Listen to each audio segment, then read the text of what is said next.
Graças a Deus, meus irmãos, como vocês estão? Bem-vindo ao Café no Sino. Deixa eu trocar uma ideia com vocês rapidinho. Eu era de uma linha teológica remonstrante em que eles falavam Deus amou o mundo, e eu acreditava um Deus que é amor, mas com o tempo fui estudando que Deus é amor, mas é justiça e fogo consumidor, e comecei a fazer alguns questionamentos que estavam trazendo problemas para a célula de onde eu estava. Porque Deus é amor? Sim. Mas ele não é justiça também? Amor e justiça andam separados? Não. Deus é amor e é justiça, mas ele também vai colocar nos céus o que ele ama e vai colocar no inferno aqueles que ele odeia. Porque se Deus amou o mundo e o mundo são todas as pessoas, como que tem pessoa indo para o inferno? Tu entende? A Bíblia diz que o escrito que era contra nós foi aniquilado na cruz. Nós quem? Os eleitos de Deus. O seu nome será Jesus, porque salvará o seu povo dos pecados dele. Ó, vós não sois das minhas ovelhas. Não sois das minhas ovelhas? Porque se fosse me ouviriam e me seguiriam. Então tem gente que não é dele. Cristo poderia ter morrido por pessoas que vão para o inferno? Sério mesmo? Ele poderia ter morrido no sentido de que a sua salvação, a eficácia da sua salvação também seria pelas pessoas que vão para o inferno, mas elas decidiram ir para o inferno? Quem na sua sã consciência gostaria de ir para um lugar de tormento e dor? Entende? Pois é. Aí eu fui estudar para derrotar essa linha de pensamento teológico. E o que aconteceu? Pois é, essa linha arrebentou ao meio, me quebrou as pernas, os braços, fiquei muito tempo, assim ó, realmente, em conflito interno. Por que aconteceu isso? Porque eu descobri que enquanto uma teologia apresenta o antropocentrismo, que é o homem ao centro, a outra teologia apresenta o teocentrismo, que é Deus o centro. Então, essa teologia remonstrante, ela vai se apoiar, meus irmãos, fortemente nos escritos do apóstolo João, para defender a expiação ilimitada. E o que é a expiação ilimitada, César? É a ideia de que Cristo morreu por cada indivíduo que já existiu. Então, as duas principais bases textuais deles, que eles vão usar, é João 3,16, que Deus amou o mundo de tal maneira que deu o seu Filho unigênito para todo aquele que nele não pereça, e outra é 1 João 2,2, né? E ele é propiciação pelos nossos pecados, e não somente, né, pelos nossos pecados, mas também pelos do mundo inteiro. Pois é. E para entender, meus irmãos, se mundo e todos sempre se referem a cada ser humano do planeta de uma forma indistinta aqui, eu creio que nós vamos precisar sim examinar a literatura joanina de uma forma totalmente cuidadosa, e é isso que eu quero fazer com vocês. Vamos tratar de um ponto aqui que são textos, né, onde mundo não significa todas as pessoas. Pensa comigo, meus irmãos, na literatura bíblica, e especialmente em João, aqui em João que a gente está tratando, as palavras mundo, que é cosmos, né, no grego, e todos, que é paz, né, elas mudam de significado de acordo com o contexto. Deixa eu trocar uma ideia com vocês. Vamos fazer de conta que eu estou tratando do mesmo assunto, mas eu quero tratar da palavra verde com vocês. Imaginem que eu vou dizer assim, a palavra verde, botar em dois textos diferentes. E quero que vocês imaginem comigo. O soldado que está na segunda semana que entrou para servir no exército é verde. Palavra verde. O soldado que entrou já faz 2 semanas no exército é verde. Agora, a árvore que está no meio da Praça Aldeia Marim, na minha cidade, é verde. Primeiro, a palavra é verde nos dois. Mas a árvore que está no meio da praça, ela é verde da imatura ou ela é verde da cor verde? E o soldado que está na segunda semana que entrou no exército para ser no exército, ele é verde da cor verde ou ele é totalmente verde da cor verde, ele é verde, ou tô falando que ele é verde de imaturo? Tu entende? Quando eu falo da árvore que é verde, tô falando da cor verde da árvore, da cor. E quando eu falo do soldado que está na segunda semana, embora a palavra seja verde, o contexto vai dizer que ele é imaturo. A palavra é a mesma, mas o contexto define o significado do que realmente ela quer dizer. Entende? Então eu quero citar textos aqui de João que vão utilizar esses termos aqui que eu estou querendo mostrar para vocês e umas perguntas que elas vão desconstruir a ideia de totalidade de indivíduos. Porque, amados, o mundo que odeia a Deus, pensa comigo, leia, anota aí, João 15 do 18 ao 19. Porque se o mundo vos odeia, sabei que primeiro do que a vós, me homem, se vós fosseis do mundo, o mundo amaria o que era seu. Mas porque não sois do mundo, antes eu vos escolhi do mundo, porque isso é o que o mundo vos odeia. Não é verdade? Qual é a pergunta ao texto aqui? Amados, se mundo significa absolutamente todas as pessoas da Terra, Jesus e os discípulos, eles estão odiando a si mesmos? É isso? Será que é? Outra pergunta. Se os discípulos eles foram tirados do mundo, como pode o termo mundo incluir toda a humanidade indistintamente no mesmo sentido. Pois é. E qual é a conclusão lógica aqui, meus irmãos? É que mundo se refere especialmente ao sistema caído e hostil a Deus, e não a cada indivíduo. É simples de entender. Agora vamos entender um outro ponto. O mundo pelo qual Jesus se recusa a orar. João 17,9. Eu rogo por eles, não rogo pelo mundo, mas por aqueles que me deste, porque são teus. Agora, qual é a pergunta ao texto? Se o amor salvífico de Cristo é distribuído de forma idêntica a cada ser humano, por que ele se recusa a orar pelo mundo no momento mais crucial, né, do seu ministério terrestre? Sabe dizer? Responde para mim.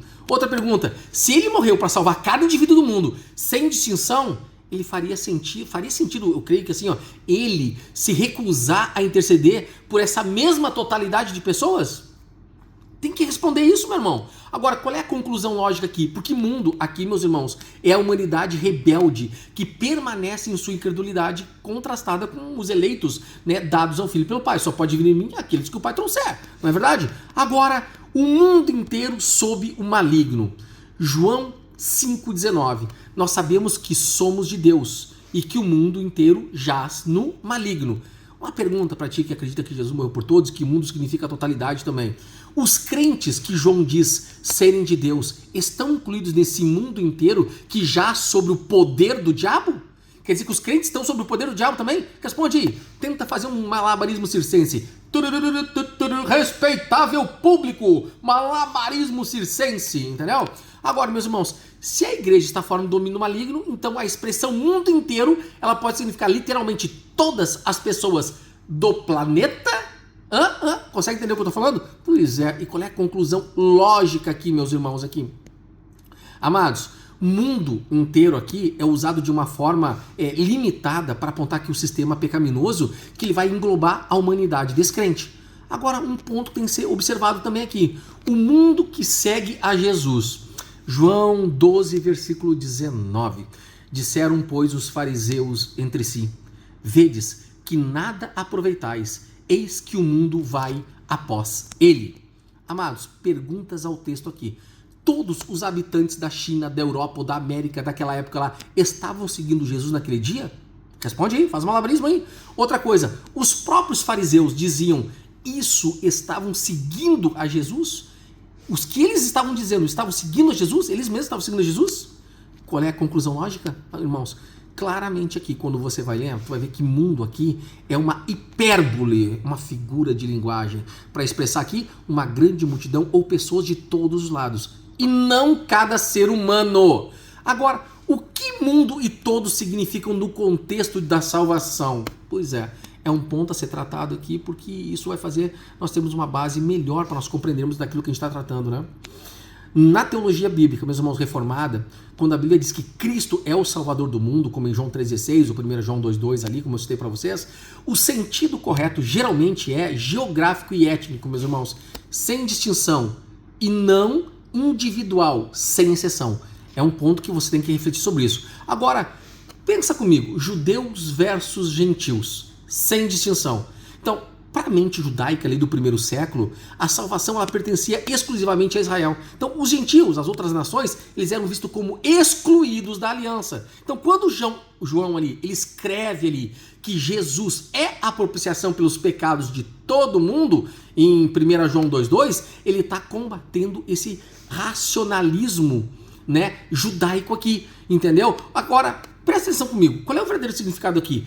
Cristo, ele não morreu apenas pelos pecados de nós, judeus, mas pelos pecados de pessoas espalhadas por todo o mundo, que são gentios, entendeu? Agora, João mesmo explica essa definição em João 11, do 51 ao 52. Jesus devia morrer pela nação, e não somente pela nação, mas também para reunir em um só corpo os filhos de Deus que andavam dispersos. É simples. Agora, quando a palavra realmente significa todas as pessoas indistintamente? Pois é, amados, existem contextos sim, específicos aqui em que as palavras mundo, ou todos ali, né, o pantas, né, se referem à totalidade absoluta de seres humanos do planeta, sem exceção. Isso acontece principalmente quando a Bíblia ela trata da universalidade do pecado, da criação e do julgamento final. Vamos ver na universalidade do pecado e da culpa. Romanos 3,19, para que se cale toda a boca e todo mundo seja culpável perante Deus. Por que significa todos sem exceção? Porque o argumento teológico aqui de Paulo, no contexto aqui, ele exige que nenhum ser humano consiga se justificar por si mesmo. Tu não pode ser justo. Então, se uma única pessoa ficasse de fora dessa culpa, a argumentação dele sobre a necessidade universal de Cristo, com certeza falharia, não é verdade? Outro ponto, na criação e na entrada do pecado na raça humana. Amados, Romanos 5,12. Portanto, assim como por um só homem entrou o pecado no mundo, e pelo pecado a morte, assim também a morte passou a todos os homens, porque todos pecaram. Agora, por que significa todos sem exceção? A morte física e a natureza pecaminosa são realidades, meus irmãos, biológicas e espirituais que atingem inevitavelmente, meus irmãos, cada indivíduo nascido de Adão. Essa é a realidade. Agora, e no julgamento final? Apocalipse 20, versículo 12. Abre tua Bíblia e confere comigo para não dizer que eu estou variando aqui. E vi os mortos, grandes e pequenos, que estavam diante do trono, né? E abriram-se os livros. Por que significa todos sem exceção? Trata-se aqui do acerto de contas final da justiça divina. Então, aonde a totalidade da raça humana, meus amados, que rejeitou a Cristo, vai comparecer para ser julgada. Agora, qual é o resumo teológico aqui para... Eu tenho aula daqui a pouco, tá chegando outro para treinar aí, para a gente trocar uma ideia aqui. Amados, interpretar mundo como cada indivíduo do planeta, em todas as passagens, ela vai criar uma coisa que a gente chama de contradição. E que são contradições intransponíveis no próprio texto de João. Amados, a hermenêutica saudável, ela exige, meus irmãos, avaliar aqui o uso literário. Então, às vezes o mundo vai significar o sistema corrupto, às vezes o mundo significa gentios e judeus, que é a universalidade étnica, né? E em raras ocasiões, o julgamento ou pecado significa toda a humanidade de forma literal. Então, meus irmãos, quando você vai entender e ler João, Deus amou o mundo de tal maneira que deu seu filho unigênito para todo aquele. Lembra que todo aquele que nele crê é no singular. A salvação não é um caminhão que passa. Quem quer se salvar? Jesus ele não pergunta se tu quer se salvar, porque a salvação é um ato monérgico. Tenta entender. No sinergismo remonstrante, é tipo assim, ó, o homem está se afogando, Deus toca uma boia do céu e espera ele agarrar a boia para... Então Deus faz a parte dele em tocar a boia, né? E o cara ali faz a parte dele em agarrar a boia, né? Para salvar, né? Para flutuar a água e não morrer. No monergismo, que é no que eu creio, é assim, ó. O homem está morto na cova, os seus delitos e pecados, como Lázaro estava, ele dá a ordem, sai para fora! E aquele homem sai para fora. Claro que ele não cantou assim, né? Remove a minha pedra, me chama pelo nome, muda a minha história, ressuscita os meus sonhos. Tu imagina Lázaro do lado de dentro morto lá. Jesus é Deus. Ele dá uma ordem no imperativo. Deus, o Kyrios, o Senhor e Rei ali. Sai, Lázaro! E Lázaro sai no estado de putrefação, cheirando mal, envolvido com os negócios, e logo está vivo. Ele mostrou quem ele era, ele venceu a morte, ele mostra que ele tem poder sobre todas as coisas. Então, quando ele disse sai, foi uma ordem no imperativo de um Deus que a sua criatura ouve a sua voz e ela cumpre aquilo que ele determinou. Então, meus amados, mundo nem sempre significam todas as pessoas indistintamente. Entende? Se Deus morresse por todas as pessoas no mundo, ninguém iria para o inferno, porque ele, como Deus, derramaria o seu sangue. O seu sangue é um sangue de um Deus infinito e ele justificaria todas as pessoas. Mas por que pessoas vão para o inferno? Porque não são das ovelhas dele. Vós não sois das minhas ovelhas. As pessoas que não são do Senhor, elas têm um coração empedernido, né? Como diz Romanos 9, e aos que predestinou, Romanos 8, né? 8:30, e aos que predestinou, a esses também chamou, e aos que chamou, a esses justificou, e aos que justificou, a esses glorificou. Entenda, e aos que predestinou, aos que Deus deu destino antes da fundação do mundo, ele chama no tempo oportuno, e aos que predestinou, ele chamou, ou seja, ele predestina antes da fundação do mundo, e quando a pessoa vem a existir, ela vai ser chamada pela pregação do euangelion. Então o que acontece? Deus predestina, com a pregação do evangelho ele chama. Depois que ele chama, ele é convencido, essa pessoa é convencida do pecado, da justiça e do juízo pelo Santo Espírito de Deus, e então ele torna essa pessoa justa. porque só pode vir a mim aquele que o Pai trouxer, entendeu? Quem vai trazer essa pessoa a Cristo é o próprio Pai.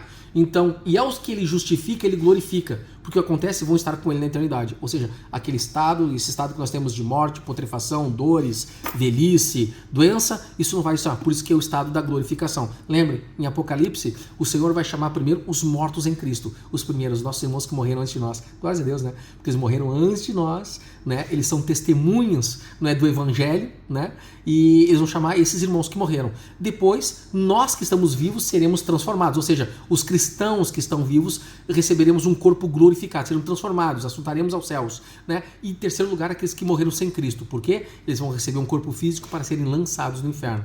Que tristeza isso, né? Porque Cristo, ele mostra o seu amor, né, para com o seu povo. Por isso que a Bíblia diz, o seu nome será Jesus, porque ele salvará o seu povo dos pecados deles. Isaías 53, leia Isaías 53, que 700 anos antes de Cristo, onde o Espírito Santo revela ao profeta Isaías e diz para Isaías, Isaías, ele vai morrer em resgate de muitos, não por todos. E o próprio Cristo disse, não rogo por todos, mas rogo por aqueles que tu me deste porque são teus. Aquilo que o Pai me deu maior do que tudo, e da mão do Pai ninguém pode arrebatar. Então, meus amados, que Deus abençoe, né? Eu sei que vai dar treta aqui, eu sei que, mas espero que os irmãos, né, sejam honestos, crentes e que não profiram palavras que realmente vai desabonar da nossa fé.